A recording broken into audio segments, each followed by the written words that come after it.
como é que termina esse inquérito, né? Eu tô com alguma confiança de que nós vamos saber coisas, né? Nós precisamos saber quem é que está financiando. A eleição de 2018 do Bolsonaro custou muito dinheiro. Nós fizemos uma estimativa da quantidade de disparos por WhatsApp à época, que era livre, e do valor de cada disparo. Gente, você pode pensar que 8 centavos é pouco, mas são centenas de milhões de disparos. Se multiplicar por 8 centavos, você vai chegar a cifras de centenas de milhões de reais que foram gastos nesses disparos às vésperas da eleição. E que pode acontecer de novo, via Telegram. Acho que via WhatsApp talvez seja um pouco mais difícil hoje. Mas há outros mecanismos. Por que eles migraram para o Telegram? Por causa das regras de compliance do WhatsApp. Então, quando ele diz isso, ele está dizendo o seguinte: eu vou usar os mesmos instrumentos que eu usei em 2018. Ele está anunciando isso. E ele vai usar. E ele vai ter quem financie. Nós precisamos saber disso. Não vai faltar dinheiro sujo que nem entra no território nacional. É dinheiro que é pago por fora, no exterior, para empresas de disparo que não têm sede no Brasil. É assim que funciona, como a Patrícia Campos Melo, da Folha, reportou. As empresas não estão no Brasil, o dinheiro não é pago aqui, é pago no exterior, e o disparo vem de fora para dentro. É assim que está acontecendo. Tem uma lei também que está tramitando no Congresso Nacional que pode também restringir essa ação. O pessoal fica com medo, até vieram conversar comigo, dizendo o seguinte: olha, nós temos medo da rastreabilidade por causa da privacidade da pessoa. Eu falei, olha, ninguém que queira privacidade, ninguém, sabe, você não conversa no privado com sabe Deus quem, com um amigo, com a mulher, com o filho, com quem quer que seja. Você não faz disparo em massa de mensagens privadas. Não existe isso. Então, uma regra de governança, né, de rastreabilidade para disparo em massa tem que ter. E as empresas que não têm sede no Brasil têm que ter. Por exemplo, eu acho um absurdo uma empresa que não tem sede no Brasil. Sede pode ser uma sala. Mas quem é que o oficial de justiça notifica? Vai notificar onde? Vai na Rússia?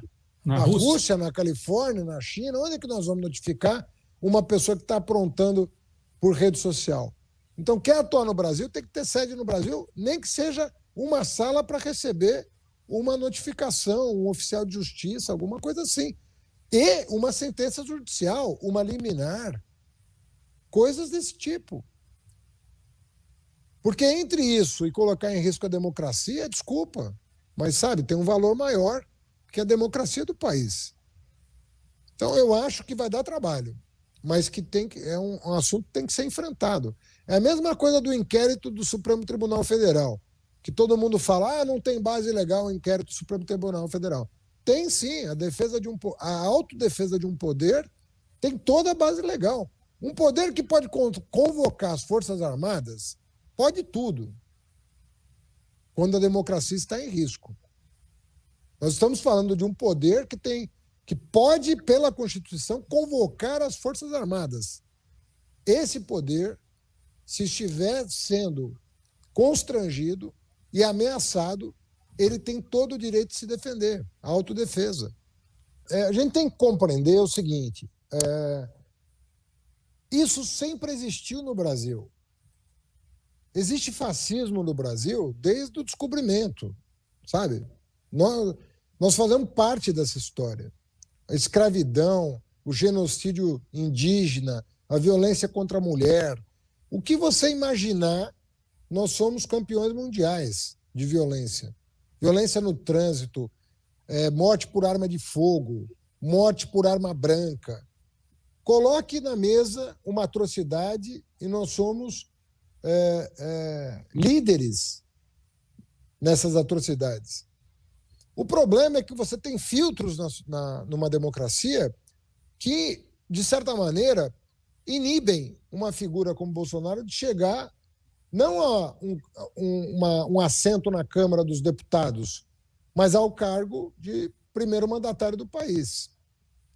Esses filtros foram todos destruídos pela Lava Jato, pelo PSDB, todos destruídos, pelo MDB.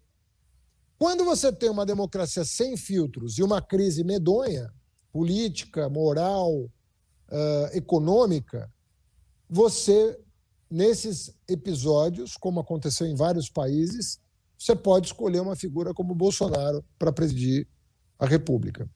Foi isso que aconteceu, uma situação muito particular. Mas nós não podemos nos iludir, porque tem gente que diz o seguinte: como é uma coisa particular, o bolsonarismo não existe. Isso é um erro grave. O bolsonarismo existia e a queda desses filtros todos permitiu que alguém vocalizasse aquilo que estava no subterrâneo da sociedade e não encontrava um canal de expressão político. Esse é o ponto. Agora que encontrou, vai ficar. Porque prescinde da figura. Entende? Depois que encontra e que ele, vamos dizer assim, ele vira um meme, por assim dizer, ele vira uma ideia que as pessoas se reconhecem nela, ele prescinde daquela liderança, não precisa mais. Porque as coisas já vão se conformar de maneira a manter viva essa tradição ultraconservadora e proto-fascista no Brasil. Então ela vai perdurar para além da figura do Bolsonaro. Nós precisamos estar preparados para isso, porque é o que costuma acontecer. Não, e o risco disso em 2022, ter dinheiro... O outro dia o Steve Bannon, né, falou sobre isso, quer dizer, a eleição mais importante no mundo é lá no Brasil, o Lula é o esquerdista mais perigoso do mundo, disse o Steve Bannon. Né? Então eles têm noção do que está em jogo aqui no Brasil e vão vir jogar pesado. Eu acho que já estão jogando, não? Mas não tenha dúvida. Eles vão... Isso está anunciado. Isso seria uma ingenuidade muito grande nossa contar com outro cenário. Esse é o cenário. O cenário é um cenário de guerra cultural, com muito dinheiro de quem ganhou com o Bolsonaro, com muita fake news, com dinheiro de fora financiando essa loucura